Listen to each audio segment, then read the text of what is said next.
जो ये कार्यक्रम है, क्योंकि ये कार्यक्रम हमारी आदत से जुड़ा हुआ है और जैसे मैंने कल कहा था कि आपको अपनी आदत को पक्का करने के लिए 40 दिन का समय चाहिए। तो 40 दिन का नियम बना रहे और कोई छूटे नहीं। इसके लिए हम इस कार्यक्रम को रोज शाम को 6 बजे दोबारा रिकॉर्डेड वर्जन के रूप में जूम पर लेकर आए। तो ये अगर कोई व्यक्ति ऐसा है जो किसी भी कारणवश सुबह ट्रेनिंग नहीं अटेंड कर पाया, इस सेशन को नहीं अटेंड कर पाया, तो शाम को उसे अपॉर्चुनिटी मिलेगी कि वो इसे जरूर अटेंड कर ले।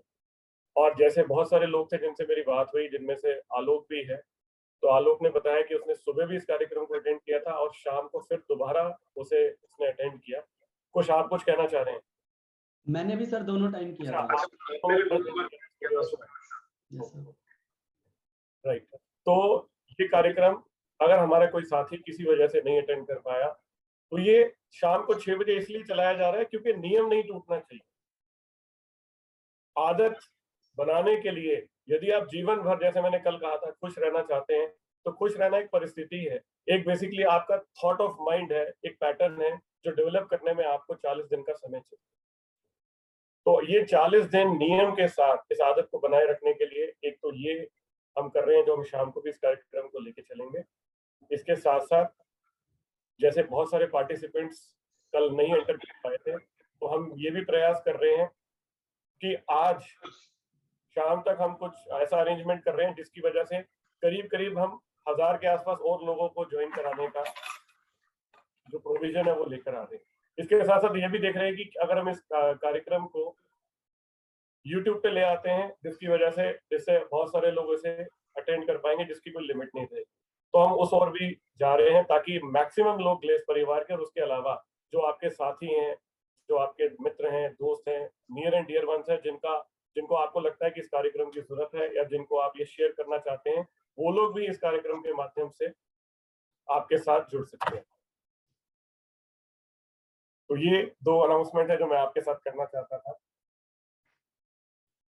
और इसके साथ साथ मैं आज ये बात अपनी शुरू करूं तो उससे पहले मैं उन सभी लोगों को थैंक यू कहना चाहता हूं, उनका आभार व्यक्त करना चाहता हूं जिन लोगों ने इस कार्यक्रम को सफल बनाने में योगदान दिया है, जिसमें कि नवीन है, आशीष है, स्वीटी है, पूरी टीम है जो पीछे इस समय काम कर रही है, जो लोग जूम के ऊपर कोऑर्डिनेट करते हैं। बहुत सारे ऐसे लोग हैं, यदि मैं किसी का नाम भूल रहा हूँ तो क्षमा चाहता हूँ। उधर से आपके सामने स्क्रीन पर ओमश्री जी मौजूद हैं, चेतन सर हैं, संजीव सर हैं, कुश हैं, और वो एक एक व्यक्ति जिसने इस कार्यक्रम को सफल बनाया, और सबसे ऊपर परमपिता परमेश्वर, ऊपर वाला, जिसके आशीर्वाद से हम इस कार्यक्रम को कर रहे हैं। तो सबका बहुत बहुत धन्यवाद, थैंक यू वेरी मच। तो मैं चाहूंगा नवीन और आशीष आप पीपीटी प्ले करें ताकि हम आज की बात शुरू कर सकें।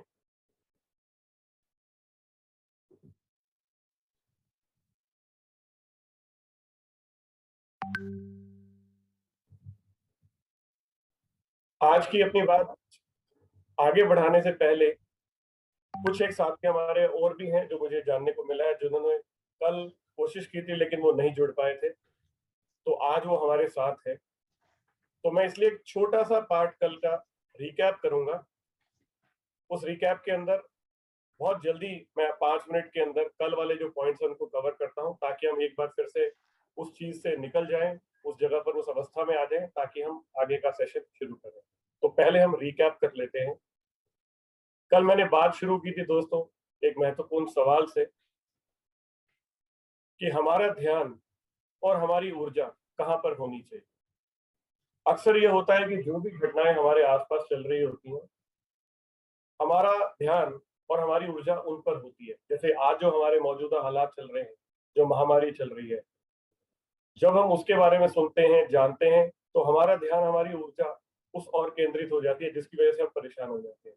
लेकिन जीवन में यदि आप खुश रहना चाहते हैं, तो आपको अपना ध्यान और अपनी ऊर्जा वहां लगानी है जो हम चाहते हैं, जो वास्तविकता, जो रियलिटी हम चाहते हैं हो, हमें अपना सारे ध्यान और ऊर्जा उस पर लगानी चाहिए।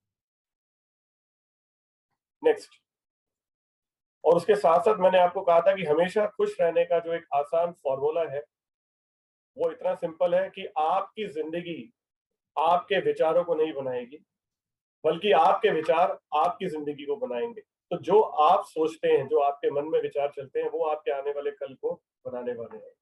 Your thoughts will create your life. Next, तो यहाँ पर जब मैं कहता हूं आपके थॉट्स आपकी लाइफ बनाएंगे, तो सबसे इंपॉर्टेंट कौन है यहाँ पर? आप सबसे इंपॉर्टेंट है दोस्तों, क्योंकि इस संपूर्ण ब्रह्मांड में सबसे ज्यादा महत्वपूर्ण बातचीत यदि आप किसी से करते हैं तो अपने आप से करते हैं। और आपका ब्रह्मांड है कौन? आपके ब्रह्मांड में, आपके यूनिवर्स में सबसे पहले आपका शरीर आता है, आपके सारे रिश्ते आते हैं, आपका काम आता है, जो आप कर रहे हैं, जो व्यापार आप करते हैं, इनसे जुड़े हुआ एक एक फैसला आप कहाँ लेते हैं? आप अपने मन में लेते हैं, अपने आप से बात करके लेते हैं।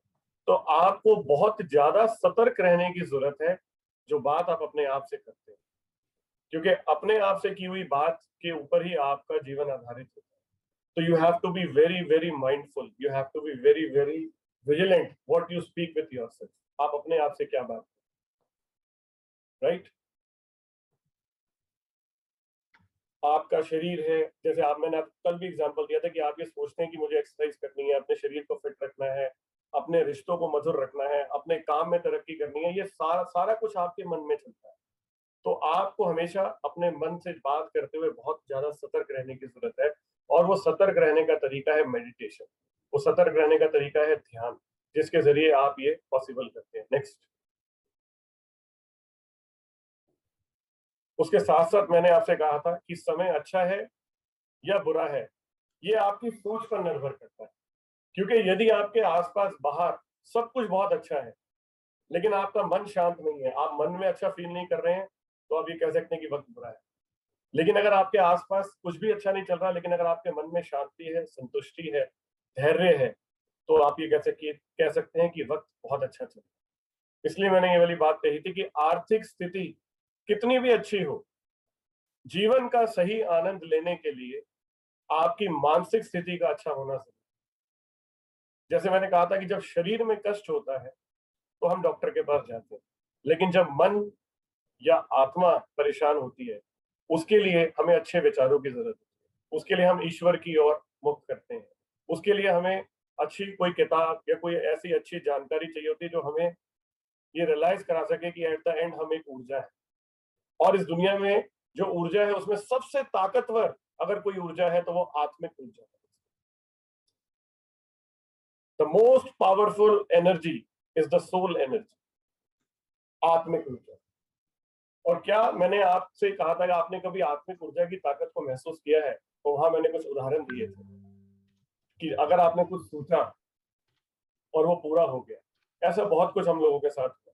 जैसे कि उदाहरण के लिए, आपने सोचा कि आज मैं निकल रहा हूँ घर से तो बारिश रुक जाए, और बारिश रुक गई। मुझे ये ट्रेन मिल जाए, आज ट्रेन मिल जाती है। इंडिया मैच जीत जाए, मैं जब चलूं तो सड़कें खाली हों, मैं परीक्षा में पास हो जाऊं। ऐसा कई बार आपने मैनिफेस्ट किया और आपके मैनिफेस्ट करते ही वो पूरा हो गया। तो आपको लगता है कि यार ये वाकई में कमाल है, ये चमत्कार। अब सवाल ये है, जब एक व्यक्ति की आत्मिक ऊर्जा ये काम कर सकती है, तो जब इतनी सारी आत्माएं, इतने सारे मन एक साथ एकाग्र होके एक विचार को मैनिफेस्ट करेंगे कलेक्टिव कॉन्शियसनेस के साथ, तो क्या चमत्कार हो सकता है? सब कुछ मुमकिन हो सकता है। पूरे का पूरा ग्लेस परिवार की आत्मिक शक्ति अगर एकत्रित होके सबके मंगल की बात करे, सबके अच्छे स्वास्थ्य की बात करें, सबकी सफलता की बात करें, तो ये 100% मुमकिन है। इसलिए मैंने आखिर में कहा था कि आपके पास दो विकल्प हैं। पहला, आप मौजूदा हालातों पर ध्यान केंद्रित कर सकते हैं, या दूसरा, आप जो चाहें या आपको जो चाहिए आप उस पर ध्यान केंद्रित कर सकते हैं। तो आप में से अधिकतर लोगों ने कहा था कि हमेशा हमें अपना ध्यान और अपनी ऊर्जा वहां केंद्रित करनी चाहिए जो रियलिटी हम चाहते हैं, यानी कि हमें जीवन में जो चाहिए। नेक्स्ट, उसके बाद मैंने कहा था यदि आप अपने जीवन में कोई भी आदत को डेवलप करना चाहते हैं तो उसे बनाने के लिए आपको लगातार 40 दिन का समय चाहिए। यानी किसी भी चीज को एक आध्यात्मिक आदत बनने के लिए 40 दिन का समय लगता है, जिसमें मैंने कहा था कि 20 दिन पुरानी आदत को हटाने में और 20 दिन नई आदत को बनाने में। तो यदि आप किसी भी एक चीज को फोकस करते हैं और उसको 40 दिन लगातार करते हैं तो वो आपके जीवन का हिस्सा बन जाता है।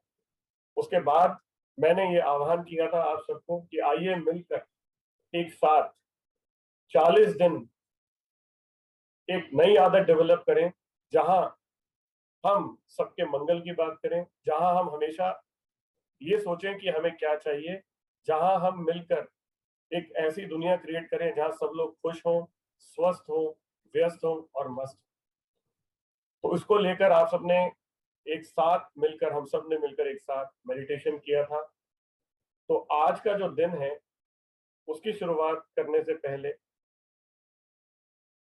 मैं पहले चेतन सर से आपको हेलो करवाता हूँ, उनको राम कराता हूँ,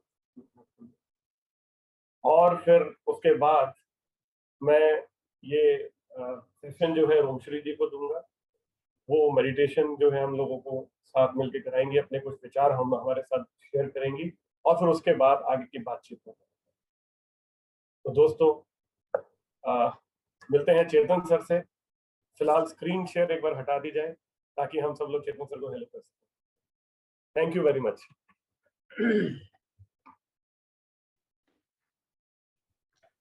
सभी ग्यालवियन को मेरा हाथ जोड़कर नमस्कार, राम राम, सत श्री अकाल, अस्सलाम वालेकुम, जय यीशु, जय भारत, जय ग्यालवे।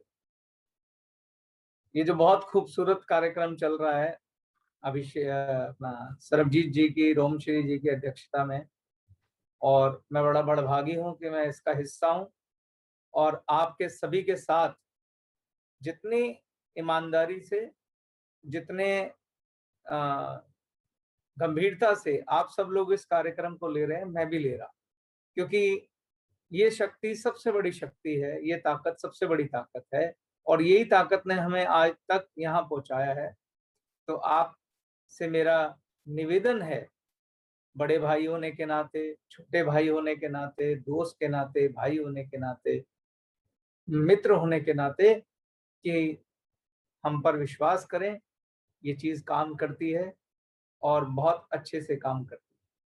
मैं अभी अपना सरबजीत जी को बोलूंगा कि वो अपना सेशन आगे कंटिन्यू करें, क्योंकि वो बहुत ही कमाल और बहुत अच्छा बोल रहे हैं। कल रोमश्री ने बहुत अच्छी मेडिटेशन कराई थी, मैं उनको बधाई देना चाहता हूँ।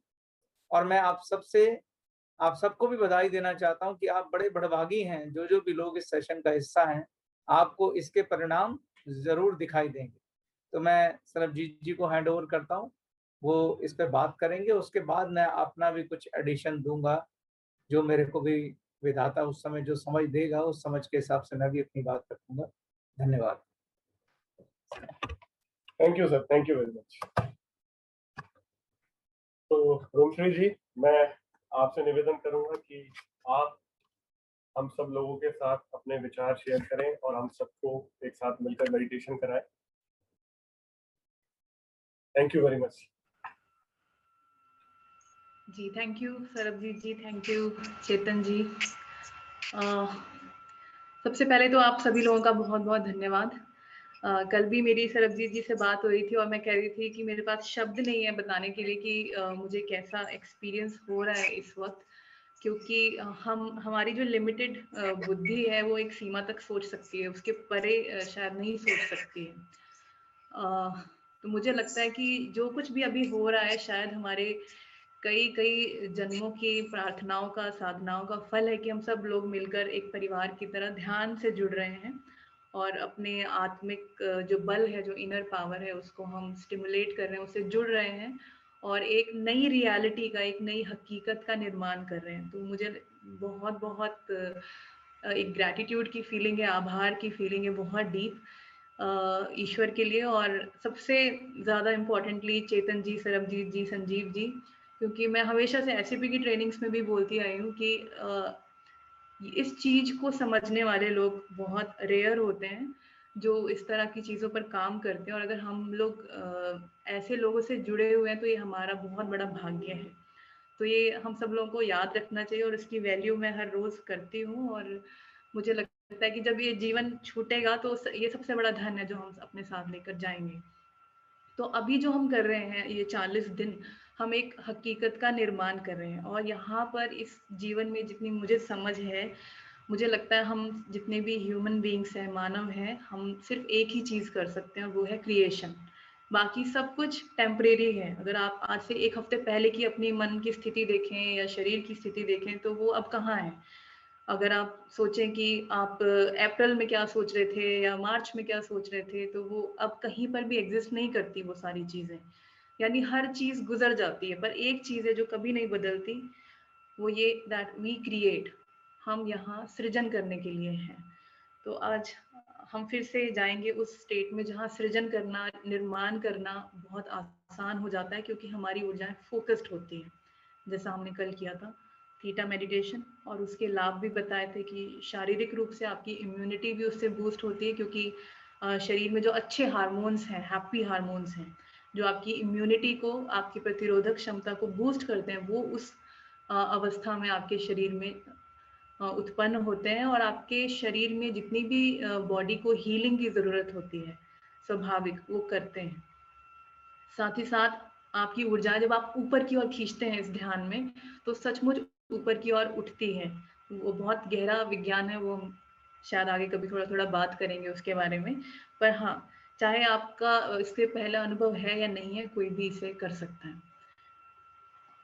एक और चीज़ जो मैं बोलना चाहती हूँ वो ये कि जब भी हम समृद्धि, अबंडेंस, प्रॉस्पेरिटी, धन, किसी भी तरह का धन, चाहे वो हमारा प्रसन्नता हो, स्वास्थ्य हो, या सांसारिक जो चीज़ें हैं हमारी, जो हमारे को फुलफिल करती हैं, जब उन चीज़ों को हम पाना चाहते हैं, तो एक बेसिक चीज़ है जिसके बिना वो नहीं हो सकता, और वो हमें याद रखना चाहिए, और वो है वर्चूज, या हिंदी में जिसे बोलते हैं ईश्वरीय गुण। ईश्वरीय गुण जो उच्च गुण है, हायर क्वालिटीज हैं, उसको अगर आप साइंटिफिक वैज्ञानिक भाषा में समझना चाहें तो वो सारी भावनाएं जो आपको हल्की हल्की फील होती है, उनका वजन जो है वो बहुत हल्का होता है। जैसे फॉरगिवनेस, क्षमा का गुण, जैसे धैर्य का गुण, जैसे चेतन जी हमेशा याद दिलाते हैं दान देने का गुण। तो ये जो गुण है, जो ईश्वरीय गुण है या उच्च गुण है, हायर क्यों? क्योंकि हल्के हैं, ये इनका वजन कम है, तो ये हल्के हैं, लाइट है। जितना आपके अंदर लाइट ऊर्जाएं होंगी, ये गुण होंगे, उतना ही जितनी भी समृद्धि आप पाना चाहते हो वो अपने आप आपके पीछे पीछे आएगी। अगर ईमानदारी नहीं है मन में, कंपटीशन है, और एक दूसरे को नीचा गिराने की भावनाएं हैं, तो ये भारी ऊर्जाएं हैं, हैवी है, इनका वजन है, तो ये आपको ऊपर नहीं उठने देती है, और फिर हर चीज एक संघर्ष बन जाती है। तो अगर आपका ऐसा अनुभव है, सरबजीत जी ऐसा है ना, तो 100% है। हाँ, बिल्कुल ठीक कहा आपने। बाकी खुशियां अपने आप आ जाती है। अगर आपके अंदर किसी को मदद करने की इच्छा है तो आपकी भी मदद की जाएगी। अगर आपके अंदर ये किसी को ऊपर बढ़ाने की भावना है, किसी को आगे बढ़ाने की भावना है, तो आपको भी आगे बढ़ाया जाएगा। ये इस कुदरत का नियम है। अगर आपके अंदर ये भावना है उसको नीचा करो, मुझे आगे जाना है, तो फिर बहुत लंबा संघर्ष हो जाता है। तो जितना भी 40 दिन का हम ये कर रहे हैं, अगर आप चाहते हैं कि ये फ्रूटफुल हो, इसका परिणाम हो, तो प्लीज अपने आप को ये चेक कीजिए कि ईश्वरीय गुण, उच्च गुण क्या आप प्रैक्टिस करते हैं अपने जीवन में। अगर आप प्रैक्टिस करते हैं तो ये जरूर होगा। सिर्फ लालच की भावना से करेंगे या सिर्फ कुछ पाने की भावना से, अपने ही घर को भरने की भावना से करेंगे, तो संघर्ष लंबा हो जाएगा। तो ये बेसिक चीज है, तभी ये याद रखिएगा और अपने आप को चेक करना जरूरी है। जीवन में इन गुणों को प्रैक्टिस करना पड़ता है। लोग कहते हैं जैसे प्रेम है, बेशर्त प्रेम, इसको भी प्रैक्टिस करना पड़ता है। लोग कहते हैं प्रेम को कैसे प्रैक्टिस किया जा सकता है? नहीं, आपको प्रैक्टिस करना पड़ता है, करने की कोशिश कीजिए। जैसे गुस्सा आए तो उस पल रुक जाएं और फिर चूज कर सकते हैं, चुनाव कर सकते हैं कि मुझे हल्की ऊर्जा क्रिएट करनी है या भारी ऊर्जा क्रिएट करनी है। तो ये प्रैक्टिस करेंगे तो सचमुच समृद्ध होंगे और समृद्धि लेकर जा भी पाएंगे मृत्यु के बाद, वरना यही पड़ा रह जाएगा। जब बांध चलेगा बंजारा, ऐसे बोलते हैं, सब ठाठ पड़ा रह जाएगा जब बांध चलेगा बंजारा। तो चाहते हैं कि समृद्धि यहाँ पर भी हो, यहाँ पर भी इंजॉय करें, और जीवन के बाद भी कुछ ईश्वरीय गुण लेकर जाएं। तो प्लीज प्रैक्टिस जरूर करें। कुछ वर्चूज या ईश्वरीय गुण मैं आपको बता देती हूँ, आप नोट कर सकते हैं। वैसे तो न जाने कितने होंगे, पर आप नोट कर सकते हैं।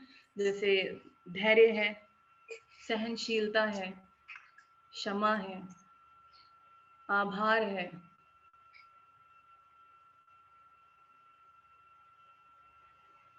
गिविंग है यानी देना, शेयरिंग,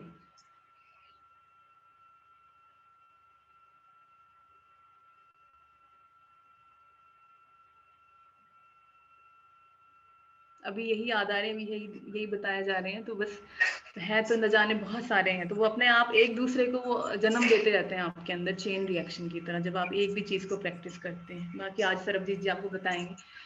तो चलिए तो कर लेते हैं मेडिटेशन।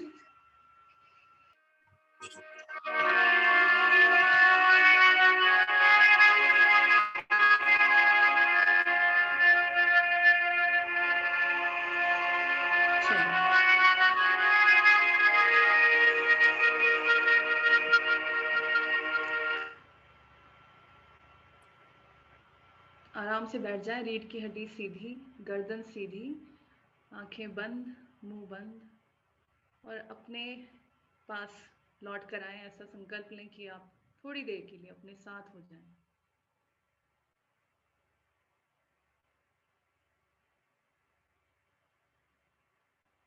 जब आप आंखें बंद करते हैं तो थोड़ी देर अपने मन के स्वभाव को देख लें कि मन की भागता तो है मगर उसकी गति किस ओर है।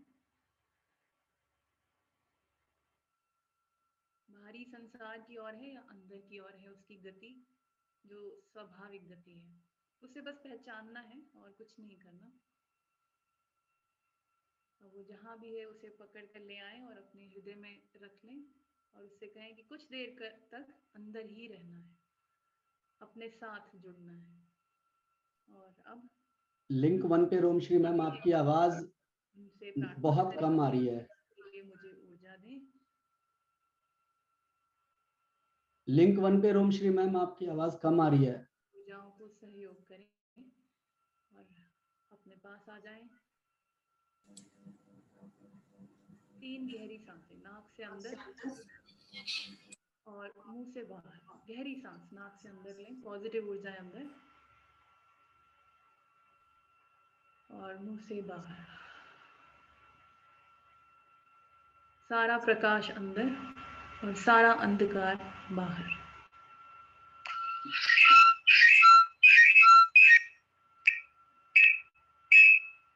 सारा बेशर्त प्रेम जो इस ब्रह्मांड में उपलब्ध है वो अंदर, और जो कुछ भी प्रेम नहीं है वो बाहर। धीरे धीरे सामान्य सांसों की ओर आता है, नॉर्मल ब्रीदिंग।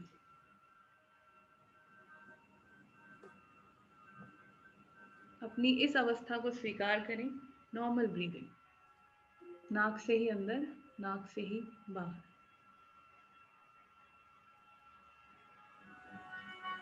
और अब अपनी पूरी ऊर्जाओं को अपने हृदय चक्र में ले आएं, सेंटर ऑफ द चेस्ट, हृदय चक्र। आप अपनी ऊर्जाओं को हृदय चक्र में महसूस करते हुए ऊर्जाओं को धरती की ओर लेकर जाएं, नीचे की ओर, डाउनवर्ड्स।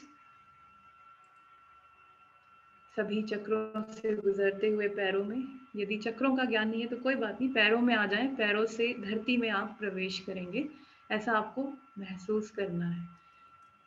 धरती में जो कुछ भी है उसे महसूस करें, मिट्टी को, बालू को, पानी को, इन सभी ऊर्जाओं को महसूस करते हुए धरती माँ के और अंदर 10 फीट नीचे चले जाएं।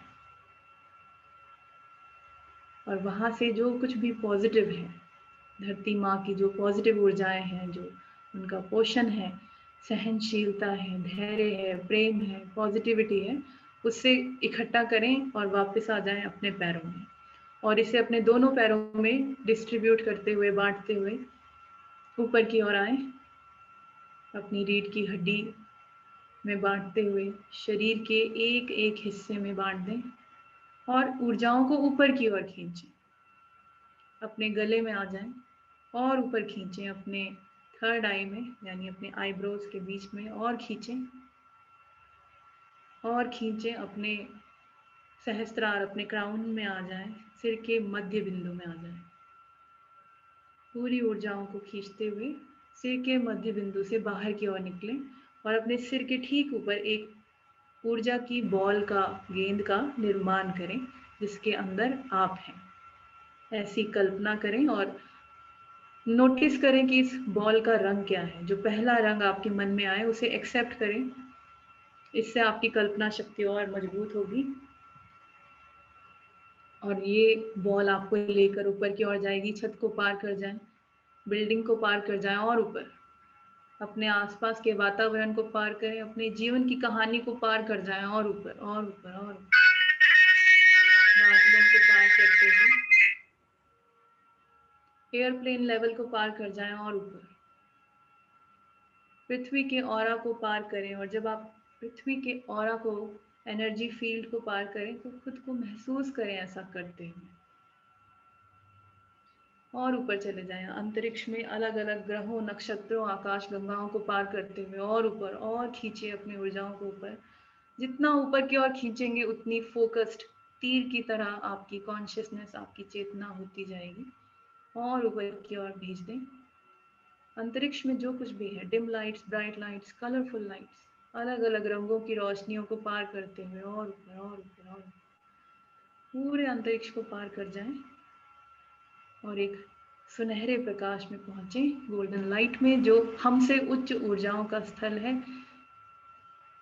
उनके प्रेम को, आशीर्वाद को, बुद्धिमत्ता को, उच्च ऊर्जाओं को महसूस करें, मगर रुके नहीं और ऊपर चले जाएं और ऊपर और ऊपर और जेली की लेयर में एक जेली की तरह एक परत आएगी, उसमें प्रवेश करें और उसमें ये प्रकाश की बॉल घुल जाएगी, मेल्ट हो जाएगी और आप आराम से प्रकाश के रूप में ही दूसरी ओर निकल आएंगे, उस तल पर जहां अलग अलग आकार हैं, चिन्ह हैं, प्रतीक हैं। इस संसार के जितने भी आकार हैं, नोन या अननोन, जिनसे आप परिचित हैं या नहीं, उन सब को पार करते हुए, कुदरत के सभी नियमों को पार करते हुए और ऊपर और ऊपर और ऊपर चले जाएं, सबसे उच्च नियम की ओर, जो है लॉ ऑफ कंपैशन, बेशर्त प्रेम, जिसकी कल्पना आप एक गुलाबी रोशनी के रूप में कर सकते हैं। इसे अपने अंदर भरें, इनहेल। ये प्रकाश आपको अंदर से और हल्का कर देगा और ऊपर की ओर भेज देगा, उस द्वार की ओर जो सृजक, क्रिएटर, ईश्वरीय ऊर्जा की ओर खुलता है, उस ऊर्जा की ओर जिससे सब कुछ बना है, the source of the sources, the light of creation. और ऊपर की ओर चले जाएं इसमें, तब तक जब तक कोई आकार ना बचे, कुछ भी ना बचे, सिर्फ और सिर्फ सफेद रोशनी। यदि कोई आकार या विचार आए तो रुके नहीं और ऊपर और ऊपर और ऊपर ईश्वर से प्रार्थना करें, ईश्वर मुझे इस बार और ऊपर लेकर जाएं इस ध्यान की प्रक्रिया में, और ऊपर और ऊपर और ऊपर और ऊपर, तब तक जब तक कि सिर्फ और सिर्फ अनंत सफेद प्रकाश न रह जाए, इनफाइनाइट वाइट लाइट, जिसका कोई अंत नहीं है, कोई शेप नहीं है। यहाँ पर ऐसे घुल जाएं, एटमाइज हो जाएं, जैसे चीनी दूध में घुल जाती है, जैसे नदी सागर में मिल जाती है। बिकम वन विद क्रिएटर, एक हो जाएं क्रिएटर की लाइट में और इस वननेस को, इस एक होने के एहसास को महसूस करें। कोई अलगाव नहीं है। और यहाँ पर हम ये प्रार्थना करेंगे, कमांड करेंगे या रिक्वेस्ट करेंगे, पूरे विश्वास के साथ और पूरे फोकस के साथ। मैं ईश्वर के प्रकाश को साक्षी मानकर संपूर्ण ब्रह्मांड में ये घोषणा करता हूँ या करती हूँ कि मैं पूरी तरह से स्वस्थ, सुरक्षित और सकारात्मक ऊर्जा से भरा हूँ। मैं जीवन में ग्लेज के साथ नित नई सफलता की ऊंचाइयों को पा रहा हूँ। मेरी स्मृति, स्वास्थ्य, लाभ और खुशियों का स्रोत ईश्वर ही है। मैं अनंत ऊर्जा, स्वास्थ्य, सफलता और समृद्धि का स्वागत करता हूँ और इस सब का सदुपयोग करने वाली बुद्धि का भी स्वागत करता हूँ। मैं ईश्वर का आभारी हूँ और सभी उच्च गुणों को सीख रहा हूँ। मैं मन, वचन, कर्म, शरीर और आत्मा से संपन्नता, प्रसन्नता, स्वास्थ्य और उच्च ऊर्जाओं को निरंतर ग्रहण कर रहा हूँ। मैं अपने परिवार और ग्लेज के साथ एक अद्भुत, स्वस्थ, समृद्ध, सकारात्मक, ऊर्जावान, ईमानदार, सफल और उपलब्धिपूर्ण जीवन जी रहा हूँ। यह हो रहा है, ये हो रहा है, ये हो रहा है। धन्यवाद ईश्वर, मुझे दिखाएं। थोड़ी देर के लिए साक्षी भाव में आ जाएं और वहां पर सिर्फ देखें उस हकीकत को जो आप जीना चाहते हैं आज, और आगे जाएं। जो आपने कल चाहा उसके भी आगे चले जाएं। अपनी ऊर्जाओं को उच्चतम से उच्चतम संभावना की ओर ले जाएं। थोड़ी देर के लिए आप मेरी आवाज नहीं सुनेंगे, आप सिर्फ दृष्टा भाव से देखेंगे, महसूस करेंगे।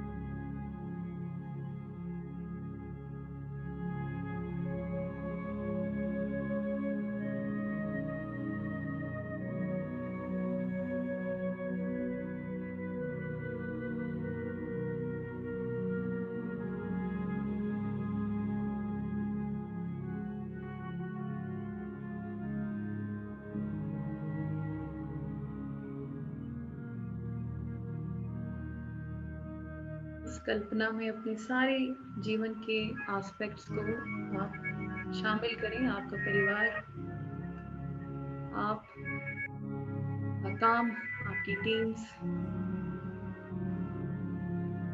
का आध्यात्मिक रास्ता और ईश्वर से आपका संबंध।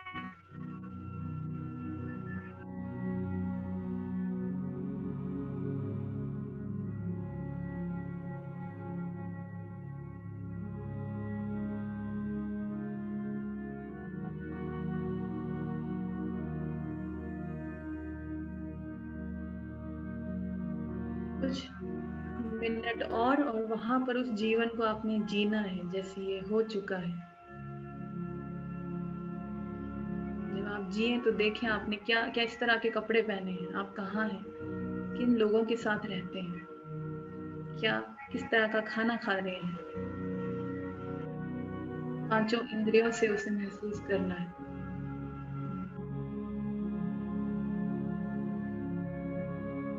डेली रूटीन क्या है, सॉलिड रियलिटी की तरह जीना है कुछ पलों के लिए।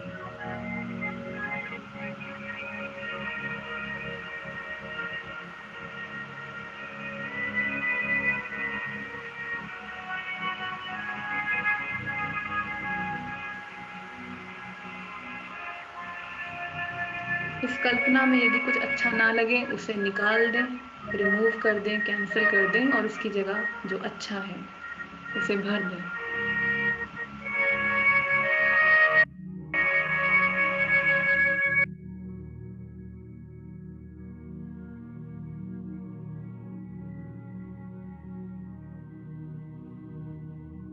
Very good. और अब ईश्वर से कहें धन्यवाद क्रिएटर सभी ऊर्जाओं के लिए, उन्होंने आज मुझे इस अनुभव से गुजारा। ये घटना घट चुकी है, ये हो चुका है, ये हो चुका है, ये हो चुका है, ये मेरी रियलिटी बन चुकी है। धन्यवाद क्रिएटर। इस ऊर्जा को लेकर तुरंत अपने सिर के मध्य बिंदु में आ जाएं और आराम से प्रवेश करें अपने मस्तिष्क में, ब्रेन में, और ऐसे स्विच ऑन करें जैसे लाइट स्विच ऑन करते हैं मस्तिष्क में, ब्रेन में। और अपने पूरे ब्रेन को प्रकाश से भरता हुआ देखें, मस्तिष्क को, चेहरे को, आंखों को, कानों को, गर्दन को, पूरे शरीर में फैल जाएं इस प्रकाश को लेकर। एक एक सेल में, ब्लड वेसल्स में, खून में, हड्डियों में, हर एक फ्रेगमेंट में, हर एक चक्र में, हर एक ऊर्जा में।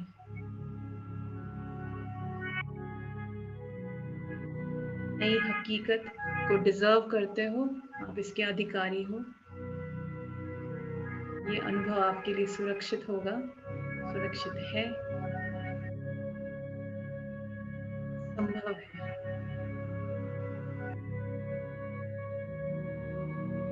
शरीर में भरें, पैरों में आ जाएं, पैरों से फिर से धरती माँ में प्रवेश करें, ग्राउंड करें पृथ्वी में अपने आप को, और नीचे चले जाएं 10 फीट नीचे। ग्राउंड करना जरूरी है, और नीचे चले जाएं। पृथ्वी भी ईश्वर का ही भाग है।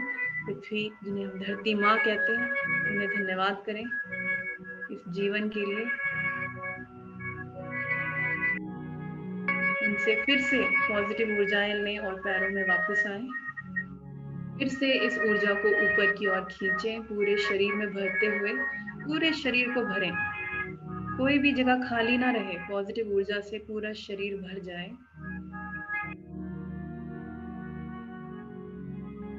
Very good.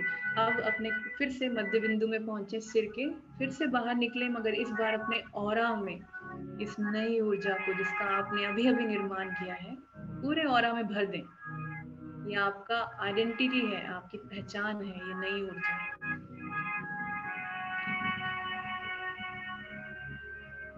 पूरे ऑरा में भरें, और अब से जब भी कोई भी ऊर्जा आपके इस ऑरा को छुएगी तो सिर्फ और सिर्फ पॉजिटिव ऊर्जा में भर जाएगी। कोई भी नेगेटिव ऊर्जा यदि इस ऑरा को छुएगी तो वापस अपने सोर्स पर चली जाएगी। सिर्फ पॉजिटिव लोगों, पॉजिटिव अनुभवों और पॉजिटिव ऊर्जाओं को ही आकर्षित कर रहे हैं। ईश्वर का धन्यवाद करें और महसूस करें और आपका बंद है, प्रोटेक्टेड है, सुरक्षित है। धीरे जब आप आंखें खोलें तो अपनी आंखों में एक नई ऊर्जा को महसूस करें। अपने आसपास देखें ऊर्जा को, अपने पूरे घर में या जहां पर भी आप हैं वहां पर महसूस करें।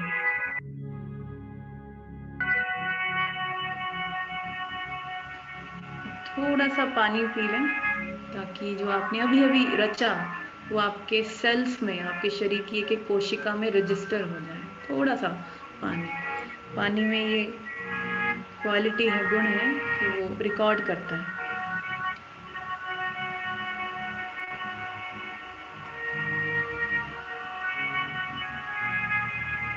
और आप सबको एडवांस में बहुत बहुत मुबारकबाद आपकी और हम सबकी नई लाइफ के लिए जो आप देख कर आए हैं। अगर कोई शेयर करना चाहता है तो करें। जब आप शेयर करते हो तो सबको यकीन होता है कि हाँ, हमने भी जो देखा उसका कुछ मतलब है।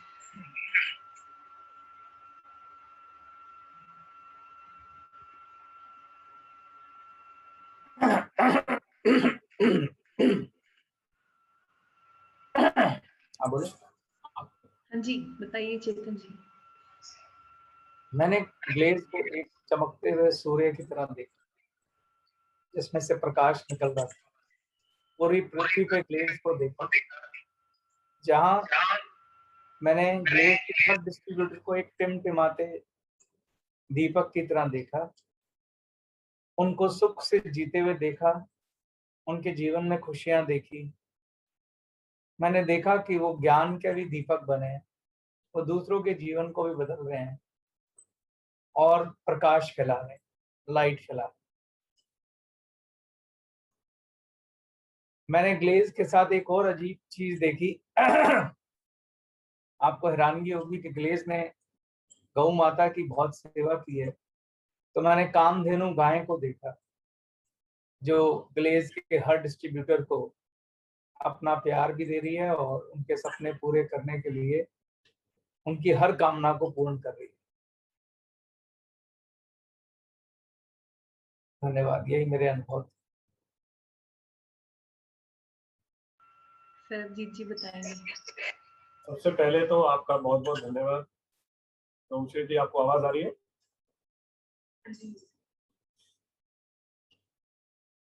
जो ये पल है, ये इतने खूबसूरत है कि इससे बाहर आने का मन नहीं कर रहा था, इनको छोड़ने का दिल नहीं कर रहा था, दिल था कि वहीं रुक जाऊं।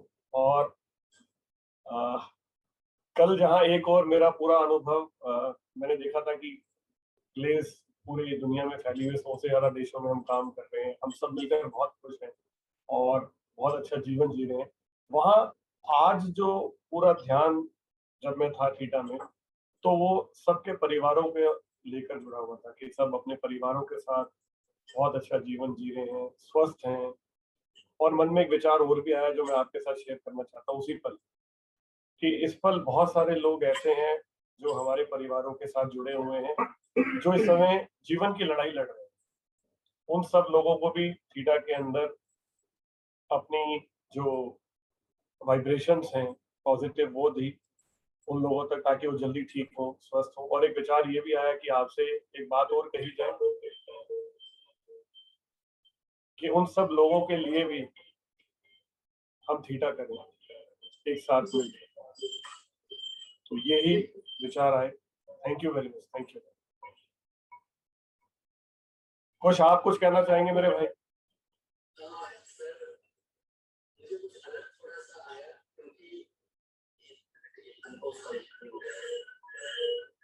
सर मैंने क्या देखा कि क्योंकि मैं इस समय सब लोगों के साथ प्लानिंग पे बात कर रहा हूँ, लोग काम कर रहे हैं एक्शन के ऊपर, तो बीच में ना सर लोग पहले चैलेंजेस की बातें ज्यादा करते थे। आज हालांकि दूसरा दिन है सर, बहुत बहुत लाइट फील हो रहा था मुझे कि क्योंकि ना मुझे सारे लीडर्स प्लानिंग करते हुए नजर आए, सबके चेहरों पे ना खुशी महसूस नजर होती हुई आई और एक अलग ऑरा दिखा। मैंने सिर्फ वहां ये देखा कि हम बहुत अच्छी प्लानिंग्स कर रहे हैं, बहुत अच्छे डिस्कशंस कर रहे हैं। जब मैम ने बोला जो एक्चुअली चाहिए वो विजुअलाइज करो, तो बाय डिफॉल्ट सर वहां पर ग्लेज के बड़े बड़े ऑफिसेज जो आज हमारे प्रेजेंट लीडर्स हैं जिन्हें हम जानते हैं, उनका एक अलग लाइफस्टाइल और बहुत सकारात्मक महसूस हुआ जो मैंने वहां पे जाके देखा। और जब आंख खुली तो चैट में भी कुछ लोगों ने लिखा सर कि हमारी मीटिंग हम महसूस कर रहे हैं कि आउट ऑफ इंडिया बहुत बड़ी और अच्छी जगह पर हम बहुत जल्द कर रहे हैं। तो कुछ इस तरह का बहुत पॉजिटिव और सकारात्मक महसूस हुआ सर मुझे।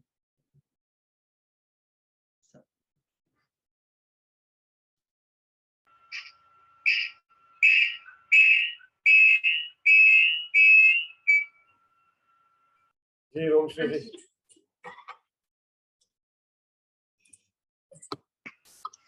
कल जब हम जुड़े और जब हम थीटा करें तो रोज टिकट कल नहीं, मैं तो कहूँगा बात कर रहे हैं, सब लोगों के स्वास्थ्य के लिए भी हम लोग जरूर मंगल कामना करें कि सबका स्वास्थ्य जो है वो अच्छा रहे और ईश्वर जो है वो हमें हमेशा स्वस्थ रखे। हम जितना भी जीवन उसने हमें दिया है उसमें हम आखिरी पल तक, आखिरी सांस तक स्वस्थ रहते हुए अपना जीवन बिताएं। तो इतनी शक्ति दे, क्योंकि जब आप स्वस्थ हैं तो आप औरों की भी मदद कर सकते हैं हर तरह से। तो ईश्वर से यही कामना है कि वो हम सबको स्वस्थ रखे। बाकी आप बताएं। बिल्कुल, ये मेरा सुबह से ही ये विचार था कि बहुत सारे लोग हैं, कुछ ऐसे हैं जो छोड़ के जा चुके हैं, कुछ लोग हैं जो अभी स्वस्थ नहीं हैं, तो उनके लिए करना चाहिए। हालाँकि मैंने किया, जब वो सब लोग कर रहे थे तो सबके लिए प्रार्थना करी, पर हाँ, हम आगे से हम उसको मेंशन करेंगे और करेंगे, करना भी चाहिए हमें जिस तरह का टाइम चल रहा है। और जो मैंने देखा वो भी बता दूँ। तो हाँ, मैंने भी कुछ वैसे ही देखा। मैंने ग्लेज़ को बहुत चमकता हुआ देखा, जैसे चेतन जी ने कहा एकदम सूर्य की तरह। तो मैंने बहुत ज़्यादा लाइट देखी, बहुत ज़्यादा प्रकाश देखा और मुझे ऐसा लगा कि कुछ बहुत ही अद्भुत फ्यूचर होने वाला है, जो शायद कभी हमने सोचा नहीं है। और ईश्वर कुछ अपना काम भी कराएगा, वो जो करा ही रहा है चेतन जी और आप लोगों के द्वारा।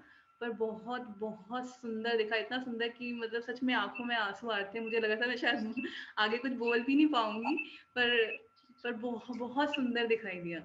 और कुछ कुछ वैसे ही जैसे चेतन जी बोल रहे थे, कुछ कुछ वैसे ही था। क्या बात है, वंडरफुल, थैंक यू।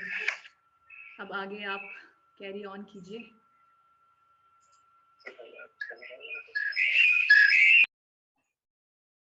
एक बार फिर से हम सब की ओर से, ग्लेज के एक एक डिस्ट्रीब्यूटर की ओर से आपका बहुत बहुत धन्यवाद रोमश्री जी, आपने जो सबको ये थीटा मेडिटेशन कराया। ईश्वर आपको भी हमेशा खुश रखे, स्वस्थ रखे, और हम इसी तरह से जो है एक साथ मिलकर आगे बढ़े। Thank you so much, thank you.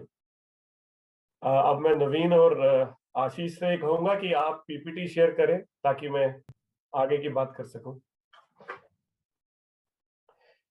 तो दोस्तों चलिए आज अब दूसरे दिन की बात करते हैं। आज रोमश्री जी ने शुरू में जो बात कही उसमें उन्होंने एक शब्द को बार बार दोहराया,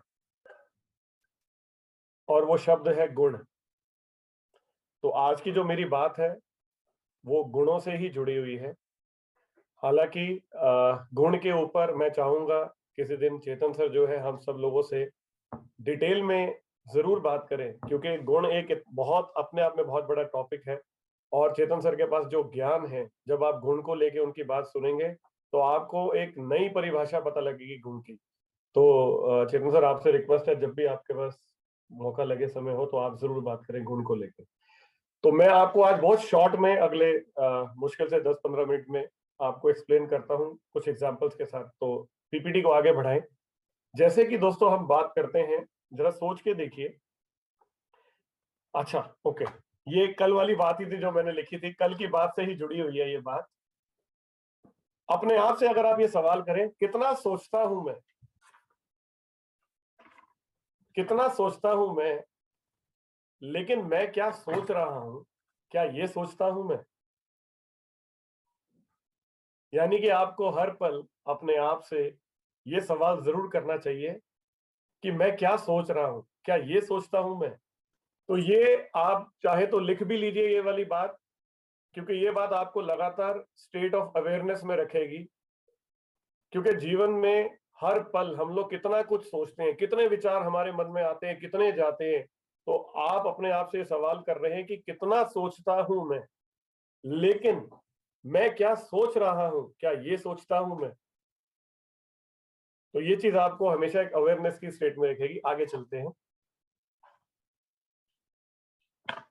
फूल का जो मुख्य गुण है दोस्तों, वो है खुशबू देना। इस बात का फूल को कोई फर्क नहीं पड़ता कि आप फूलों का एक हार किसी के गले में पहनाते हैं, चाहे आप उसे एक हार बनाकर किसी को पहनाएं, चाहे आप उसे किसी की चिता पर सजाएं, लेकिन फूल तो फूल ही है, और उसका जो मुख्य गुण है वो खुशबू देना है। फूल कभी अपना मुख्य गुण नहीं छोड़ता, परिस्थिति कुछ भी। उसी प्रकार बिच्छू, उसका जो मुख्य गुण है वो है डंक मारना, चाहे वो जंगल में हो, फिर चाहे वो पानी में हो। उसका जो स्वभाव है, उसका जो धर्म है, उसका जो मुख्य गुण है वो है डंक मारना। तो प्रकृति ने हम सबको बहुत सारे गुणों से नवाजा है, बहुत सारे गुण हम सबको दिए हैं। उसी प्रकार जैसे मैंने कल कहा था कि हम सब एट द कोर एक आत्मा है, और जो आत्मा का मुख्य गुण है वो है प्रेम, सिर्फ प्रेम। जब आप प्रेम की बात करते हैं तो प्रेम के साथ सब कुछ आ जाता है दोस्तों। The soul purpose of the soul is to be happy. जो आत्मा है उसका जो मुख्य गुण है वो खुश रहना है। उसका जो काम है, जो मुख्य गुण है वो प्रेम है दोस्तों।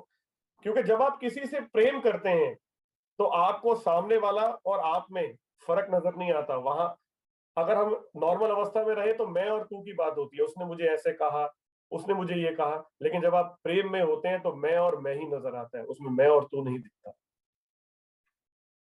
जो मैं हूं वही सामने वाला है, तो उसमें मैं और मैं की बात होती है जब आप प्रेम में होते हैं।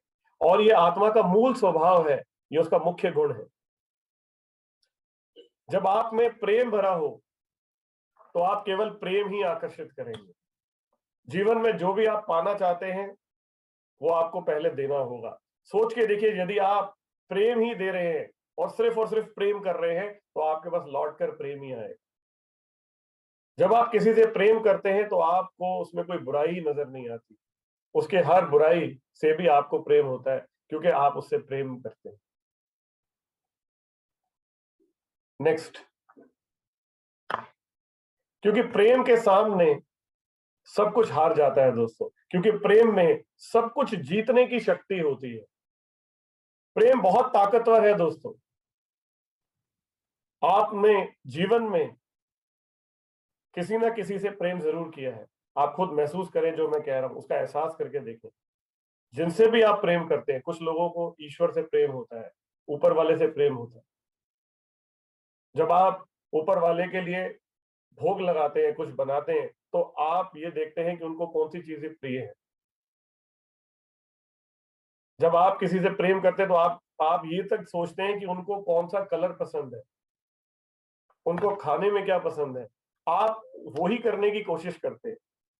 तो प्रेम में बहुत ताकत है। तो सबसे पहले जीवन में हमेशा एक बात का ध्यान रखें कि आत्मा का जो मुख्य गुण है वो है प्रेम, और सर्वप्रथम अपने आप से प्रेम करें। कुछ लोगों की आदत होती है कि हर चीज के लिए अपने आप को बहुत कोसते रहते हैं। मैं ये नहीं कर पाता, मैं ये नहीं कर पाता, मेरे से ये नहीं हो पाता। अपने आप को कष्ट देना, अपने आप को कोसना, अपने आप की निंदा करना, आलोचना करना बंद करें। सर्वप्रथम अपने आप से प्रेम करें, अपने परिवार से, अपने जो भी आपके परिवार में माता है, पिता है, पत्नी है, बच्चे हैं। जैसे कल चेतन सर ने बहुत ही शानदार बात कही थी कि आपका जो धर्म है वो बहुत सारे रोल निभाना है। पत्नी के प्रति, पति के प्रति, आप एक पुत्र भी हैं, आप एक पिता भी हैं, आप एक मित्र भी हैं। तो अपने परिवारजनों से प्रेम करें, अपने दोस्तों से प्रेम करें, अपने काम से प्रेम करें, और अपने देश से प्रेम करें। जिस देश में, जिस मिट्टी में हमने जन्म लिया, उससे प्रेम करें। ये पूरी दुनिया, पूरा संसार, इसमें सिर्फ प्रेम और प्रेम और प्रेम ही है। यदि आप इस थॉट में रहते हैं तो आप पाएंगे कि जीवन बहुत ही खूबसूरत है। लाइफ इज वेरी ब्यूटीफुल, क्योंकि आत्मा का जो मुख्य गुण है वो प्रेम। एक बात और ध्यान रखें, जिसके पास जो होता है वही वो दूसरों को दे पाता है। यदि आपके मन में प्रेम भरा हुआ है तो ही आप किसी को प्रेम दे पाएंगे। तो अपने मन को प्रेम से भर दें, हर पल इतना प्रेम कि आप सिर्फ और सिर्फ प्रेम ही दे पाए, आपके मन में किसी और चीज की जगह ही ना, क्योंकि आत्मा का मुख्य गुण प्रेम है दोस्तों। ये बात हमेशा याद रखें। और जो एनर्जी आप आकर्षित करेंगे वही एनर्जी लौट कर आपके पास आएगी। तो सवाल यह है कि आप सबसे पाना क्या चाहते हैं। यदि आप प्रेम पाना चाहते हैं तो प्रेम दीजिए, आप प्रेम करें सबसे। मैं बार बार आपसे कह रहा हूं, जैसे फूल का मुख्य गुण खुशबू देना है, बिच्छू का मुख्य गुण डंक मारना है, उसी प्रकार हम सब जीवात्माएं जो हैं उनका जो मुख्य गुण है वो प्रेम है। जब आप ग्लेज को कर रहे हैं तो अपनी टीम से प्रेम करें, दूसरों में हमेशा संभावनाएं ढूंढें। हमें अक्सर लगता है इसमें ये ठीक नहीं है, इसमें ये ठीक नहीं है। एक बात हमेशा ध्यान रखें दोस्तों, लोग वो ही बनते हैं जैसा आप उन्हें देखते हैं। ये आपकी दृष्टि है, यदि दृष्टि बदल गई तो सृष्टि बदल जाएगी। अगर आप सृष्टि को बदलना चाहते हैं तो अपनी दृष्टि को बदलें। और यही काम ये मीटिंग कर रही है, यही काम ये मेडिटेशन करेगी, यही काम ये थीटा करेगा। आपकी दृष्टि बदलेगी तो आपके आसपास पूरी सृष्टि बदल जाएगी।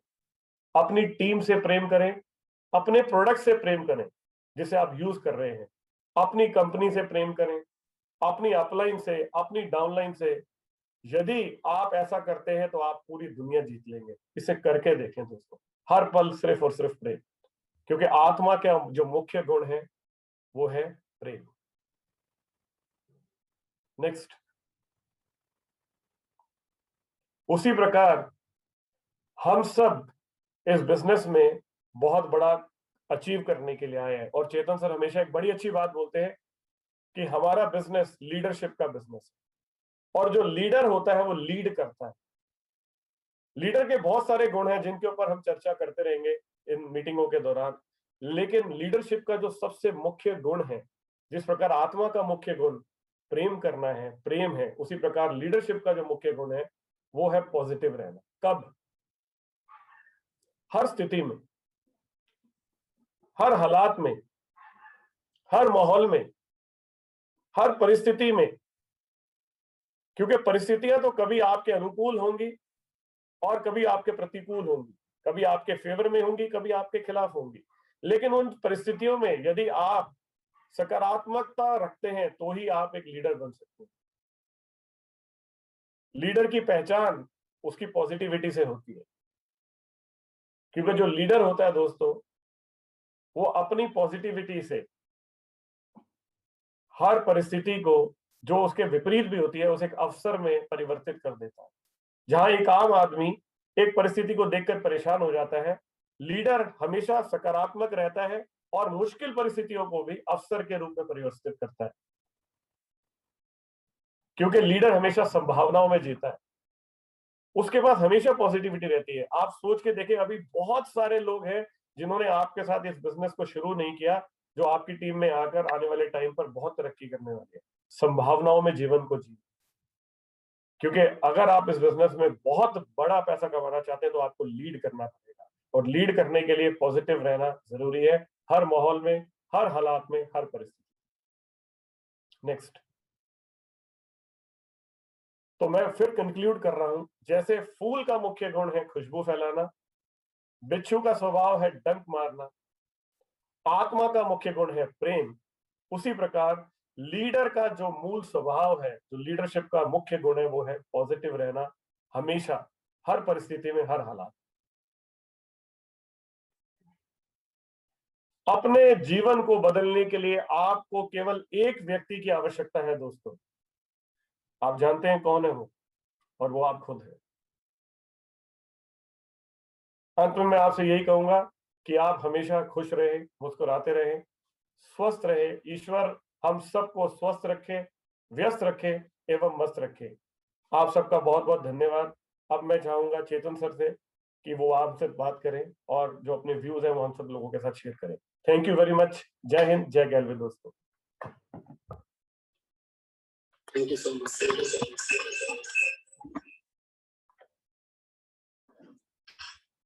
नमस्कार दोस्तों।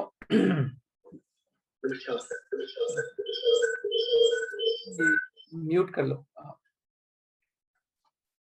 सरबजीत जी ने आज बहुत अच्छी बात की और उन्होंने पहली शुरुआत करी एक लाइन से, कितना सोचता हूं मैं, लेकिन मैं क्या सोच रहा हूं, क्या ये सोचता हूं मैं? वो बता रहे हैं क्या होना चाहिए, मैं बताऊंगा कैसे होना चाहिए, कैसे होगा ये। हम सभी लोग जितने भी हैं, हम में से कल और आज के सेशन में सभी लोग जान गए हैं कि पॉजिटिव अफर्मेशन, और स्पेशली जब आप मेडिटेशन में जाके करते हैं, और मैंने कल लॉ ऑफ रिपीटिशन बताया था कि अगर आप बार बार बार बार बार बार किसी चीज को करते हैं तो वो आपका संस्कार बन जाता है, और सबकॉन्शियस माइंड आपके संस्कार के हिसाब से एक्ट करता है। आपने अपने कई बार आपके बड़े बुजुर्गों से मुंह से सुना होगा कि क्या यही संस्कार आपके माता पिता ने दिए हैं? तो संस्कार क्या होता है, मैं वो आपको बताना चाहता हूँ। संस्कार का मतलब होता है कोई चीज जिसे आप बार बार रिपीट करते हैं और जो आपकी आदत बन जाए, उसे संस्कार कहते हैं। जैसे माता पिता जब छोटे बच्चा होता है उसको सिखाते हैं कि बेटा सुबह उठना है 6 बजे, और अगर वो बार बार सुबह 6 बजे उठेगा तो उसका संस्कार बनेगा सुबह उठने का। माता पिता सिखाएंगे कि सुबह उठते ही तूने बेटा भगवान की पूजा करनी है, वो बार बार अगर वो पूजा करेगा तो उसका संस्कार बनेगा पूजा करने का। माता पिता ने सिखाया बेटा उठते ही सुबह दादा दादी को प्रणाम करना, शुरू में उसको रोज करवाया प्रणाम, धीरे धीरे वो उसका संस्कार बन जाएगा। माता पिता ने सिखाया कि बेटा दान देना, उसके हाथ से भिखारी को दान दिलाया, जरूरतमंदों को दान दिलाया, तो उसका संस्कार दान देना बन जाएगा। और जब आपके पास ऐसे संस्कारों की पूरी लिस्ट होगी जिसका अंदर सब पॉजिटिव ही पॉजिटिव होगा, तो उसके परिणाम आप खुद समझ सकते हैं क्या होंगे। तो सारा खेल संस्कारों का है कि हमें जीवन भर के संस्कार बनाने हैं। जब जब कुछ अच्छी बात ध्यान आए तो उसके ऊपर, जैसे हमने 40 दिन का कार्यक्रम किया, ये आपका संस्कार बनाने का ही प्रयास है, क्योंकि सबकॉन्शियस माइंड आपके संस्कारों से चलता है। जिसके संस्कार अच्छे उसका जीवन अच्छा, जिसके संस्कार, अब जैसे मैंने कुश को देखा, कुश जो है अपनी माता जी को लेकर दुनिया भर के तीर्थ कराता है, ये उसके संस्कार का नतीजा है। और ये सब कुछ जो कर रहा है वो अपने बच्चों को भी सिखाएगा, तो उसके बच्चों को प्रताप मिलना ही मिलना है। आप एक फलित जीवन जीते हैं दोस्तों। फलित मतलब आपके पूर्व जन्मों का कर्म और इस जन्मों के अच्छे कर्म, आपके माता पिता के अच्छे कर्म, उसके हिसाब से आपका आज का जीवन तय होता है। तो आज जो आप संस्कार डेवलप करेंगे वो आपके भविष्य के लिए भी और आपके बच्चों के लिए भी अच्छा होगा। तो मैं कितना सोचता हूं, लेकिन मैं क्या सोचता हूं, क्या ये सोचता हूं कि अंदर एक गहरी बात ये है। अल्टीमेटली सरबजीत जी आपसे कहना चाह रहे थे कि हम कुछ भी करें, हमें पॉजिटिव सोच का संस्कार अपने अंदर डालना चाहिए। सवाल है ये होगा कैसे। आज सरबजीत जी ने एक तार छेड़ दिया कि चेतन जी आपको गुणों के बारे में बताएंगे, तो मैं आपको गुणों के बारे में अभी बता देता हूँ, क्योंकि ये एक ऐसा ज्ञान है जो हर व्यक्ति को पता ही होना चाहिए। मैं जो अब आपको बताने जा रहा हूं उसकी बात बहुत सारे लोग करते हैं, पर मैं माँ भगवती से प्रार्थना करता हूं कि मैं जो कहूं वो मेरे वाणी पे आके बैठे और आपको एक शुद्ध सच्चा ज्ञान मिल सके कि गुण क्या होते हैं। देखो, गुण 3 प्रकार के होते हैं। एक होता है सात्विक गुण, अगर आप लिखना चाहें, एक होता है राजसिक गुण और एक होता है तामसिक गुण। हमारा पूरा जीवन इन गुणों के अधीन होता है। सर पहला सात्विक, पहले तो मैं आपको बताता हूँ सात्विक गुण कौन से होते हैं, राजसिक गुण कौन से होते हैं और तामसिक गुण कौन से होते हैं। शब्दों में मत जाइएगा, उसकी गहराई को समझिएगा। सात्विक गुण होते हैं जब आपका मन बड़ा जागृत, प्रसन्नता, उत्साह, कुशाग्र बुद्धि, मुक्ति और हल्कापन महसूस करे, तो ये सात्विक गुण है। जब आप हल्कापन महसूस करें, शांत महसूस करें, प्रसन्नता महसूस करें, उत्साह महसूस करें, आपकी बुद्धि कुशाग्र हो, ऐसे तेज से बुद्धि चल रही हो, आप बिल्कुल थकावट महसूस ना करें, इन ए वे कि आपको लगे मैं प्रकाशमान हूं, उस समय बहुत शांत हूं, खुश हूं, तो ये आपका सात्विक गुण है। राजसिक गुण को होता है जब आपको बेचैनी हो, मन में तरह तरह की लालसाएं हों, इच्छाएं हों, और वो इच्छाएं चूंकि पूरी नहीं हो पा रही हैं, ये उसके लिए लड़ाई चल रही है, तो उसके लिए मन में एक बेचैनी हो, अरे मैं ये करना चाहता था, ये नहीं हुआ, आज बच्चे को स्कूल ले जाना चाहता था, ये नहीं हुआ। तो ये जो बेचैनी है, ये राजसिक गुण के अधीन होती। और जो तामसिक गुण है, उसमें क्रोध, गुस्सा, आलस, निद्रा, जड़ता, सुस्ती, वासना, मादक पदार्थ यानी शराब का सेवन, सिगरेट का सेवन, वेश्यावृत्ति, ये सब तामसिक गुणों के अधीन आती है। मैंने सिर्फ आपको गुणों के प्रकार बताए, और हम वो करते हैं जो हमारा मन कहता है। अभी जो सरबजीत जी ने लाइन बोली थी, कितना सोचता हूं मैं, लेकिन मैं क्या सोच रहा हूं और क्या मैं सोचना, क्या ये सोचता हूं मैं, ये लाइन आपके गुणों के अधीन है। आप क्या सोचेंगे ये आपके गुण तय करेंगे, आप कैसे एक्ट करेंगे ये आपके गुण तय करेंगे। ये गुण आपके अंदर एक वृत्ति की तरह उबार लाते हैं। आपने देखा होगा ये तीनों अवस्थाएं हम लोगों में सब में आती हैं, लेकिन परमानेंट नहीं। कभी कभी जैसे आज हम बड़ा हल्का महसूस कर रहे हैं, बड़ा अच्छा महसूस कर रहे हैं, थोड़ी देर में कोई घटना घटेगी, हमें गुस्सा आ जाएगा, क्रोध आ जाएगा, बच्चे को थप्पड़ लगा देंगे, पत्नी से लड़ पड़ेंगे, किसी से झगड़ा कर लेंगे, ये तामसिक गुण के अधीन है। फिर कुछ थोड़ी देर बाद में होगा, ओ मेरा टारगेट पूरा नहीं हो रहा, मैंने सोचा था आज मैं ट्रेन पकड़ के जाऊंगा मगर आज ट्रेन बंद हो गई, जब जब कोई आपकी इच्छा आपके अनुरूप नहीं घटती है तो आपका राजसिक गुण क्रिएट हो जाता है। आप जितने भी काम करते हैं, बड़े बड़े चेक बनाना चाहते हैं, उसकी मेहनत करना चाहते हैं, आप गाड़ी खरीदना चाहते हैं, आप बंगला खरीदना चाहते हैं, आप हवाई जहाज खरीदना चाहते हैं, आप यूरोप टूर में जानते हैं, ये सारी जो वृत्ति आपके अंदर आती है राजसिक गुण के अधीन है। तो उम्मीद करता हूं पहले आपको ये 3 गुण समझ में आ गए। और बिल्कुल सर। हम जो भी हमारी इच्छाएं होती हैं, हम उन इच्छाओं को करते इसलिए हैं क्योंकि हमें लगता है कि जब ये इच्छा पूरी होगी तो मैं खुश हो जाऊं, मैं यूरोप जाऊंगा, मैं खुश हो जाऊंगा, मैं गाड़ी लूंगा, मैं खुश हो जाऊंगा, मैं 5 लाख का चेक कमाऊंगा, खुश हो जाऊंगा। तो जो खुशी की अवस्था है वो सात्विक गुण से आती है। एंड ऑफ द डे अगर आप बात को गहराई से समझेंगे तो हम सबको सात्विक गुण चाहिए, क्योंकि सात्विक गुण की अवस्था को अटेन करने के लिए ही हम तामसिक और राजसिक क्रियाएं करते हैं। किसी को लगता है मैं शराब पीऊंगा तो मैं खुश हो जाऊंगा, लेकिन तामसिक गुण की जो अवस्था है उसमें खाली भ्रम होता है खुश होने का, पर एक्चुअली आप होते नहीं। तो अब आप अपना जीवन कैसे जिएंगे, आप कितने पॉजिटिव रहेंगे, कितने नेगेटिव रहेंगे, आपको कितना गुस्सा आएगा, कितनी इच्छाएं आएंगी, कितना खुशी होगी, डिपेंड करता है कि आपके अंदर किस चीज की वृत्ति किस समय कितनी ज्यादा रहती। पर आप अपने गुणों के अधीन है, आपका मन आपके गुणों के अधीन। आपने देखा होगा आपके आसपास बहुत सारे लोग हैं, किसी के अंदर सात्विक गुण ज्यादा होगा, किसी में तामसिक होगा, किसी में राजसिक ज्यादा। तामसिक मतलब कोई ऐसा होगा जो सुबह से लेकर शाम तक शराब में डूबा रहेगा, झगड़े करेगा, लड़ाइयां करेगा, गुस्सा करेगा, पीटेगा, मारेगा। उसका मतलब यह है कि उसके अंदर तामसिक गुणों की वृत्ति ज्यादा है। कोई है जो सुबह से शाम तक पैसे के लिए भागता रहेगा, बेचैन रहेगा, ये फोन उठा, वो फोन उठा, ऐसा कर, वैसा कर, बड़ी गाड़ी खरीदेगा। उसका मतलब यह है कि उसके अंदर राजसिक गुण की अधिकता है।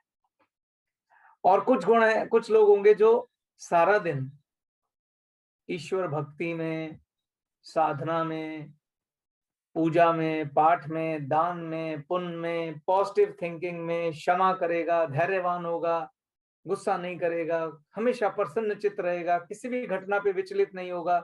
उसका मतलब है उसमें सात्विक गुणों की अधिकता है। अब हम में से सब लोग अपने मैसेज में बताइए कि हम चाहते क्या हैं। सबसे ज्यादा सात्विक गुण अपने अंदर चाहते हैं, राजसिक चाहते हैं, तामसिक चाहते हैं।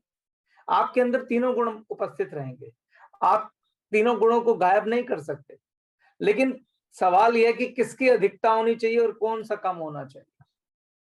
ये आपको भगवान ने दिया तरीका, मैं बताऊंगा कैसे होगा, लेकिन आप सोचिए कि आपको सबसे ज्यादा किस गुण की आवश्यकता है। जवाब अच्छे आ रहे हैं सर।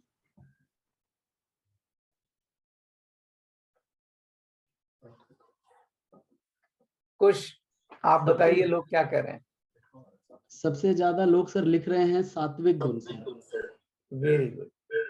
मुझे मालूम है सभी इतने ज्ञानवान हैं कि सब सात्विक गुण की ही मांग करेंगे, क्योंकि जब सात्विक गुण आता है बाकी सब जो चीजें मिलेंगी आपको, चाहे वो राजयोग मिले, चाहे आपको पैसा, गाड़ी, सब कुछ मिले, तो आप जब उसे सात्विक गुण वृत्ति से देखेंगे तो साथ में खुशी फ्री में आती है। राजसिक गुण से प्राप्त की हुई धन संपदा किसी काम की नहीं होती।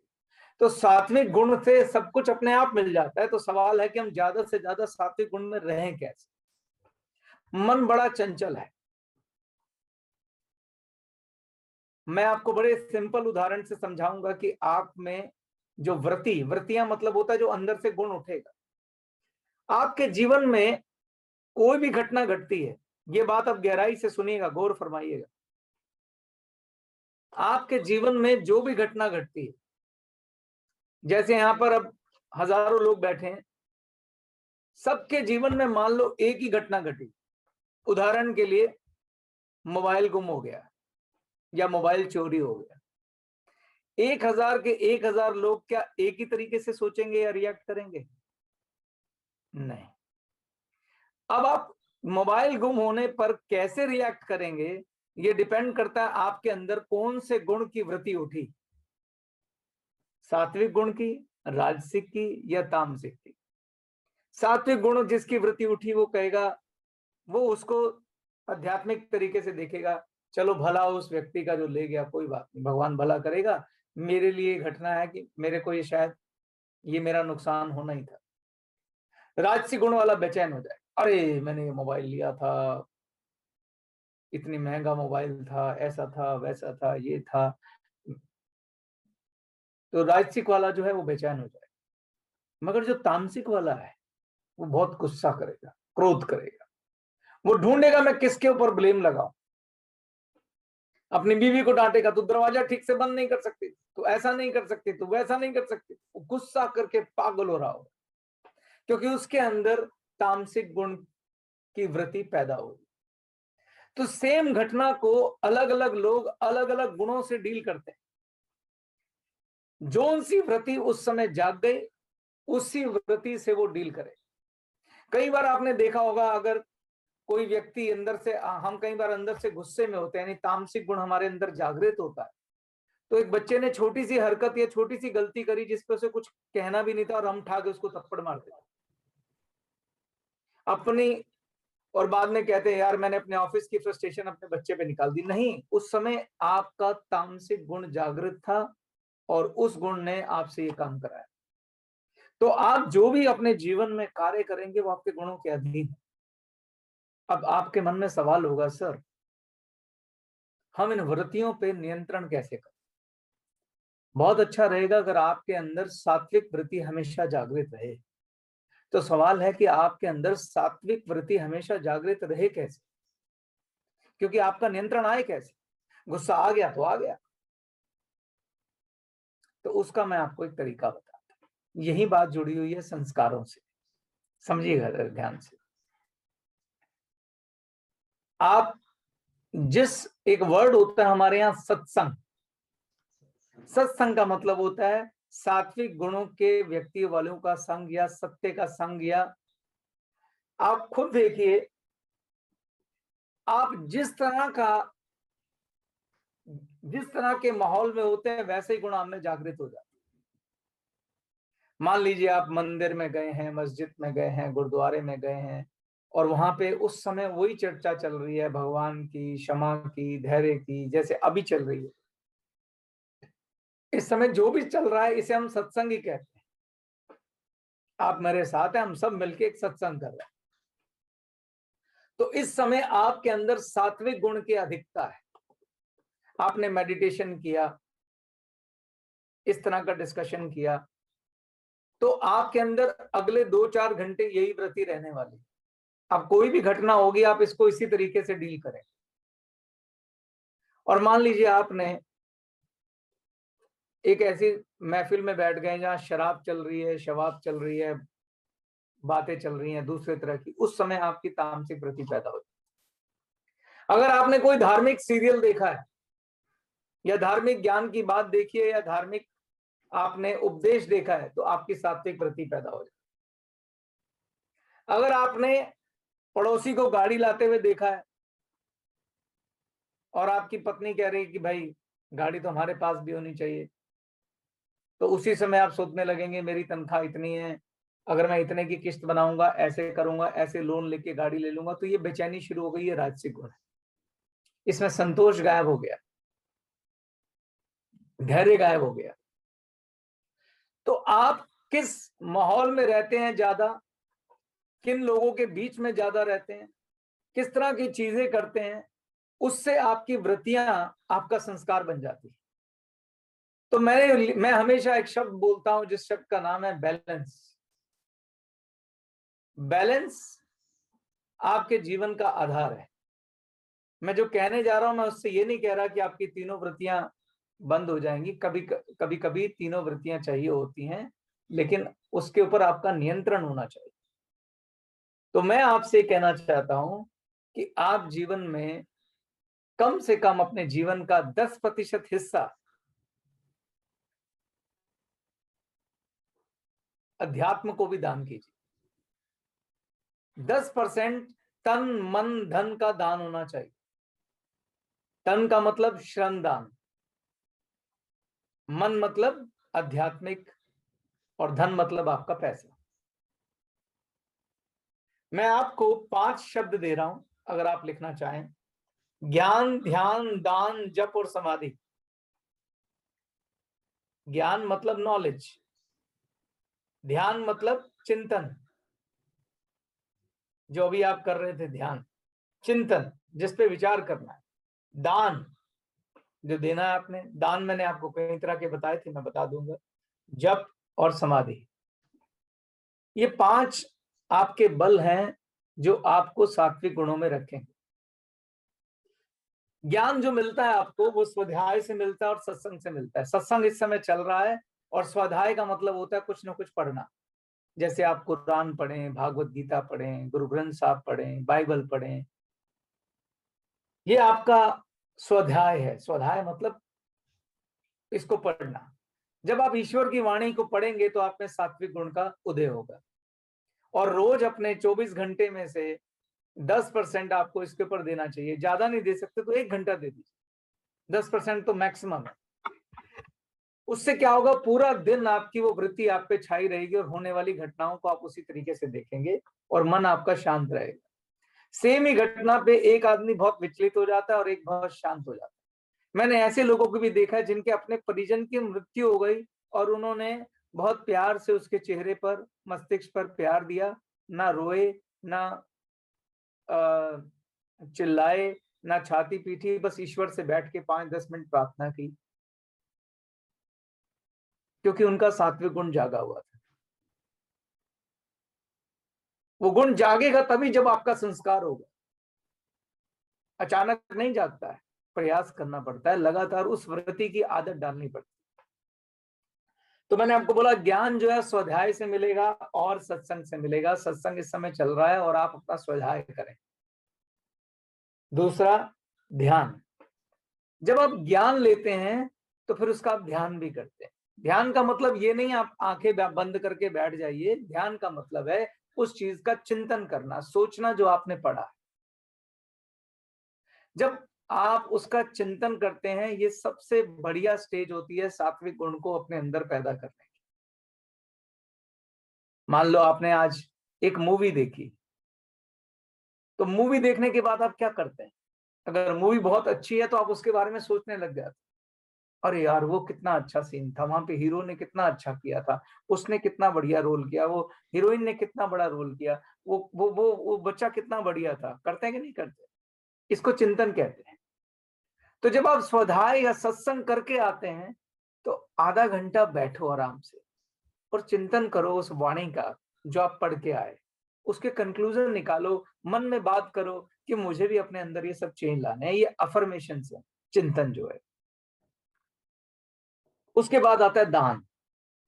जब आपका ज्ञान का आधार होगा और ध्यान का आधार होगा तो आप दान करिए। दान से ज्यादा खुशी किसी चीज में नहीं मिलती। लेकिन दान कितने तरह के होते हैं? दान कई तरह के हैं। मैंने आपको कल भी दान की महिमा बताई थी।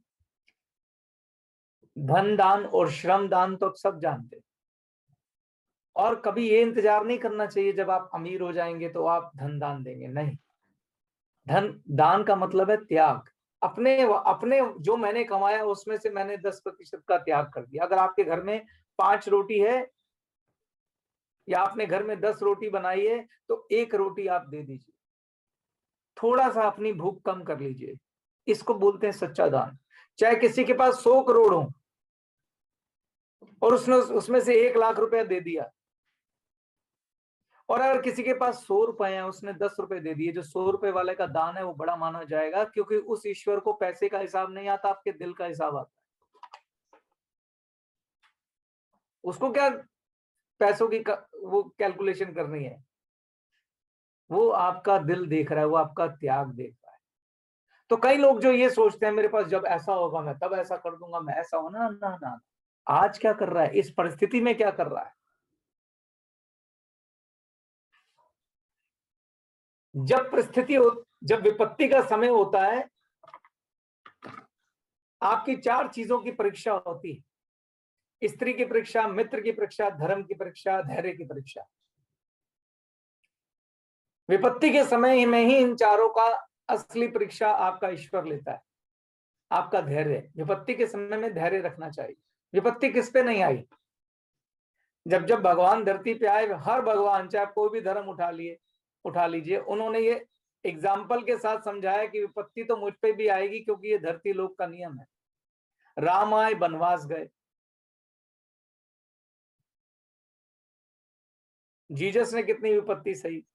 जिस जिस धर्म में आप देखिए, आपके गुरु हो या आपके पैगंबर हो, सबने विपत्तियां सही। विपत्ति सबको आती है, लेकिन विपत्ति में आपको अपना धर्म और धैर्य नहीं छोड़ना होता। तो विपत्ति में हमारे शास्त्रों में लिखा है, चार चीजों की परीक्षा होती है। आपकी स्त्री की, अपनी पत्नी या पति की। जब मैं स्त्री कह रहा हूं तो पति और पत्नी दोनों हो गए। आपके मित्र की, विपत्ति में जो मित्र साथ दे वही सच्चा मित्र है। आपके धैर्य की, आपको बड़े पेशेंस के साथ विपत्ति के समय में रहना है, अपना धर्म नहीं छोड़ना है। धर्म का मतलब मैं रिलीजन नहीं बोल रहा हूं। धर्म का मतलब है जो आपके कर्तव्य हैं। अगर पुत्र धर्म है वो निभाइए, चाहे विपत्ति आ गई। आप ये नहीं कह सकते कि मेरे पैसे खत्म हो गए माँ, अब मैं आपको और कुछ नहीं खिला सकता। नहीं नहीं नहीं, वहां पे आप बोलोगे माँ जितना मेरे पास है वो तेरा भी है। विपत्ति के समय में आप अपने पुत्र होने का धर्म नहीं छोड़ सकते, पिता होने का धर्म नहीं छोड़ सकते, अपने दानी होने का धर्म भी नहीं छोड़ सकते। जो आप ज्ञान का दान दे रहे हैं, धन का दान दे रहे हैं, समय का दान दे रहे हैं, क्षमा दान दे रहे हैं, आप विपत्ति का हवाला देके अपना धर्म नहीं छोड़ सकते। तो विपत्ति में धैर्य रखना और अपना धर्म निभाना। तो दान में क्या क्या हो गया? क्षमा दान, धन दान, सेवा दान, सम्मान दान, ज्ञान दान, श्रम दान, धर्म दान, आभार दान, सहनशीलता, सब कुछ आएगा। और इसकी असली परीक्षा आपकी विपत्ति में ही। जैसे मैं आपको अपने भाई का उदाहरण देता हूं। ये विपत्ति के सामने सबका वो बुरा वक्त आया है। बहुत सारे लोगों का बुरा वक्त आया है पैसे की दृष्टि से। तो हमारे एक कजन भाई हैं जिन्होंने एक गाय को गोद लिया हुआ था और वो 3,000 रुपये महीना देते थे। उनकी नौकरी चली गई तो उनका मुझे फोन आया कि यार अब मैं गाय का जो 3,000 रुपया वो नहीं कर पाऊंगा, लेकिन वो गाय हमारी माँ है, तो चूंकि जिस मैं सेविंग में अपने लिए खाऊंगा तो उतना तो उन्हें भी दूंगा, तो मेरा 3,000 का 500 रुपये कर दो। तो मैंने उसे बोला, मैं कहा अगर नौकरी नहीं है तो 500 रुपये भी छोड़ दो, बाद में कर लेना। तो उसने कहा ना, मैं अगर उसको अपनी माँ मानता हूं तो वो मेरी माँ है, तो वो भूखी नहीं मरेगी। जितनी रोटी मैं खाऊंगा उसकी भी खाऊंगा। मैं गदगद हो गया उनके आप। तो ये एक असली उदाहरण था विपत्ति में परीक्षा का। उस परीक्षा में ईश्वर जो उनको देख रहा है उसका फल उसको मिलना ही है। ठीक इसी तरीके से आप जहां भी कोई अच्छा कार्य कर रहे हैं, जैसे उन्होंने गाय को अपना अच्छा कार्य बनाया, हर एक का अपना अपना अच्छा कार्य करने का तरीका है। कोई वृद्धों की सेवा कर रहा है, कोई अनाथालय में कर रहा है, कोई वैसे सेवा कर रहा है। तो आप अपनी सेवा को, क्योंकि ईश्वर ने बोला कि 10% यानी जो भी आप कमाते हैं उसमें से जो आपको लगता है यथा श्रद्धा आपको दान देना ही चाहिए। तो क्षमादान हो गया। क्षमादान का मतलब है कि दूसरों की गलतियों को जो माफ कर देता है। जीसस ने बहुत अच्छा सिखाया उसके अंदर बाइबल में क्षमादान। हमारे पूरे हिंदू शास्त्रों में भी ये सब क्षमादान का भरा पड़ा है कि दूसरे की गलती पे क्षमा करने वाला बहुत दिलेर होता है। अगर कोई शरणागत आपके आगे शरण मांग ले, हमारे यहाँ ये बहुत सारी कहानियां कि किसी ने आगे शरण मांग ली, किसी ने आपसे क्षमा मांग ली, तो उसे क्षमा करना चाहिए। धन दान देना, सेवा दान देना, ये इससे इस सिख धर्म में सबसे अच्छा सिखाया जाता है सेवा दान। कितनी सेवा आप कर सकते हैं। लंगर के लंगर लगाए जाते हैं, माता पिता की सेवा, बड़े भाई की सेवा, पति की सेवा, ये सब सेवा में आता है। सम्मान दान, सम्मान देना, इज्जत देना, रिस्पेक्ट देना दूसरों को, बड़ों को सम्मान, छोटों को प्यार, ये भी एक, क्योंकि आप कुछ भी ऐसा दे रहे हैं जिसके अंदर आपका कोई उसके अगेंस्ट आपको कोई चाहिए नहीं। निष्काम भाव से जो सेवा की जाती है, निष्काम भाव से जो दान दिया जाता है, जिसे आप देके भूल जाएं, कभी किसी को ये ना याद दिलाएं कि तू भूल गया, तेरे लिए मैंने क्या किया था ना, फिर उस दिन वो दान खत्म। जैसे मैं नाम नहीं लूंगा, मैं एक व्यक्ति को जानता हूं जो दान के बाद सुनाने में माहिर है कि मैंने दान किया। मैं नाम नहीं लूंगा, लेकिन ये उदाहरण प्रस्तुत करना जरूरी। एक दिन उन्होंने मेरे से बात करी कि बड़े दुखी से परेशान थे। मैंने कहा क्या हुआ भाई? कह रहे हमारे घर यार एक मेड आती है। मैंने उसके लिए क्या नहीं किया। मैंने उसको घर से कपड़े दिए, उन्हें घर पे बिठा के खाना खिलाया, मैं उसको ये करता था, मैं वो करता था। और कह रहा मैंने सिर्फ 2 दिन के लिए उसको बोला कि तू छुट्टी मत करियो, मेरे घर में ये सिचुएशन है, और वो आई नहीं। तो मैंने उससे पूछा कि तू ये उससे उस दान के बदले चाहता था या तू वैसे ही चाहता था? मैंने कहा अगर तूने उस दान के बदले ये मांग कर ली तो फिर तो ये ट्रांजैक्शन है दान के सारा। मैंने कहा वो उसका धर्म है कि उसने तेरी मदद नहीं की, ये तेरा धर्म है तूने मदद की। दोनों के धर्म अलग अलग चल रहे हैं और ब्रह्मांड में ईश्वर का उसके हिसाब से उसको मिल जाना है, तेरे हिसाब से तुझे मिल जाना है। आपस की कोई ट्रांजैक्शन नहीं होती।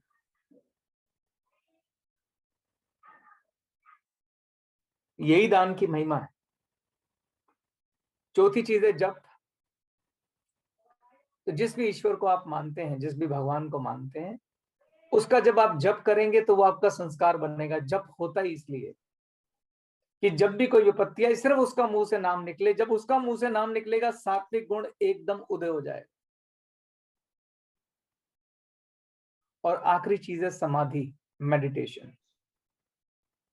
अब बहुत ही गहरी बात कहने जा रहा। जब आपके पास ज्ञान होगा, सच्चा ज्ञान, ईश्वरीय ज्ञान, जब आपके पास ध्यान होगा, दान होगा, जप होगा, आपके अंदर सात्विक गुणों की भरपूरता होगी, उस समय जब आप मेडिटेशन करेंगे और ईश्वर से साक्षात्कार करेंगे तो आप क्या मांगेंगे?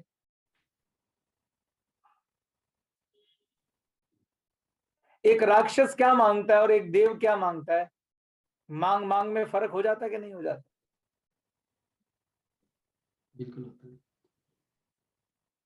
तो जब आप इन ज्ञान, ध्यान, दान, जप, समाधि इनके साथ चलते हैं तो सात्विक गुणों की अधिकता हो जाती है। और फिर आपका जीवन में जो वृत्ति आपकी बनती है और सात्विक बनती है, जिसका रिजल्ट ये मिलता है कि वरदान ही वरदान की बौछार हो जाती है। आपने देखा होगा कई लोगों के पास धन होता है मगर घर में दूसरी तरह की विपदाएं हैं, बीमारियां। मैं एक परिवार को जानता हूं जो करोड़पति लेकिन बहुत दुखी हैं, बहुत दुखी। बच्चे नालायक निकल गए, बच्चा ड्रग एडिक्ट हो गया, सुबह से लेकर शराब में डूबा रहता है। तो कई बार उनकी मुझसे बात होती है तो मैंने कहा ये आपने सिर्फ और सिर्फ अपना राजसिक गुण पे ध्यान दिया। सात्विक गुण के बगैर आप आनंद नहीं ले सकते खुशियों का। आप राजसिक गुण आपको पैसा दे देगा, दौलत दे देगा, लेकिन सात्विक गुण नहीं होगा तो आप खुशी नहीं हासिल कर सकते। तो इसीलिए हमने एक नारा दिया था कि आप अपने एक हाथ में परमार्थ लीजिए और एक हाथ में स्वार्थ लीजिए। इसका बैलेंस जो है वो आपके जीवन को अच्छा बनाए। तो ग्लेज आपको खाली ये नहीं सिखाती है कि आप दौलत कमाइए, बड़े बड़े चेक कमाइए, बड़े बड़े यूरोप टूर पे जाइए। ये आधी बात है। पूरी बात यह है कि साथ में परमार्थ को भी लेके चलिए। बस मेरी आज यही बात खत्म करते हैं, फिर आगे बात करेंगे। धन्यवाद। Thank you very much.